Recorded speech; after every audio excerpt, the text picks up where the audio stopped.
മലബാറിലെ കാവുകളിലും കഴകങ്ങളിലും ഇത് പൂരോത്സവ നാളുകളാണ്. വീടുകളിലെ പുരാഘോഷം പെൺകുഞ്ഞുങ്ങളുടേതാണ്. വീടുകളിൽ പൂരത്തിന്റെ പൂവിടൽ ചടങ്ങ് ഭക്തിയുടെ നിറവിൽ നടന്നു. വടക്കേ മലബാറിൽ പൂരോത്സവത്തിന്റെയും പൂരക്കളിയുടെയും പൂരംകുളിയുടെയും നാളുകളാണ്. മീനത്തിലെ കാർത്തിക മുതൽ 9 നാൾ നീണ്ടു നിൽക്കുന്ന പൂരോത്സവം പൂരം കുളിയോടെയാണ് സമാപിക്കാറ്. ക്ഷേത്രങ്ങളിലെ ബിംബങ്ങളും തിരുവായുധങ്ങളും സ്നാനം ചെയ്യിച്ച് ശുദ്ധി വരുത്തുന്നതാണ് പൂരം കുളിയുമായി ബന്ധപ്പെട്ട പ്രധാന ചടങ്ങ്. വീടുകളിലെ പുരാഘോഷം പെൺകുഞ്ഞുങ്ങളുടേത് കൂടിയാണ്. ഋതുമതിയാകുന്നതിനു മുമ്പുള്ള കാലമാണ് പൂരക്കുഞ്ഞുങ്ങളുടെ പൂവിടൽ നടക്കുന്നത്. പെൺകുഞ്ഞിന്റെ ആദ്യ പുരവും അവസാന പുരവും വലിയ ആഘോഷമായാണ് തറവാടുകളിൽ നടത്താറുള്ളത്. കോടിമുണ്ടുടുത്ത കുഞ്ഞിനെ വീട്ടിലെ പടിഞ്ഞാറ്റയിലും പുറത്തും കിണറ്റിൻകരയിലുമാണ് പൂവിടിയിക്കുന്നത്.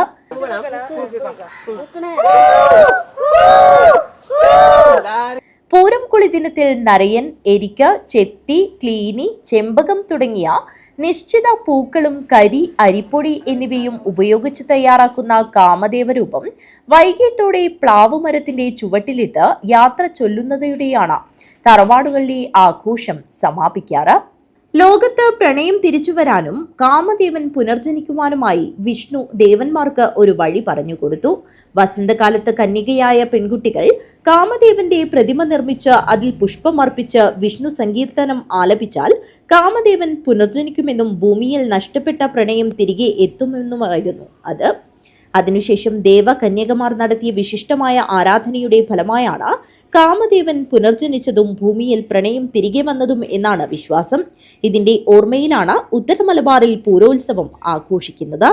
പൂരത്തിന്റെ അവസാന ദിവസം നടക്കുന്ന ചടങ്ങാണ് കാമനെ പറഞ്ഞയക്കൽ ചടങ്ങ്. നേരത്തെ കാലത്തെ വരണേ കാമ, തെക്കൻ ദിക്കില് പോകല്ലേ കാമ എന്നൊക്കെ പാടിക്കൊണ്ട് വീട്ടിലെ പ്ലാവിന്റെയോ മാവിന്റെയോ ചുവട്ടിലേക്ക് കാമനെ പറഞ്ഞയക്കുകയാണ് ചെയ്യുന്നത്. അന്നേ ദിവസം പൂരോത്സവത്തിന്റെ ഭാഗമായി പ്രത്യേകം പൂരടയും പൂരക്കഞ്ഞിയും ഉണ്ടാക്കി കാമന് സമർപ്പിക്കുകയും ചെയ്യും. Dinesh താനത്ത്, news bureau, Kanhangad.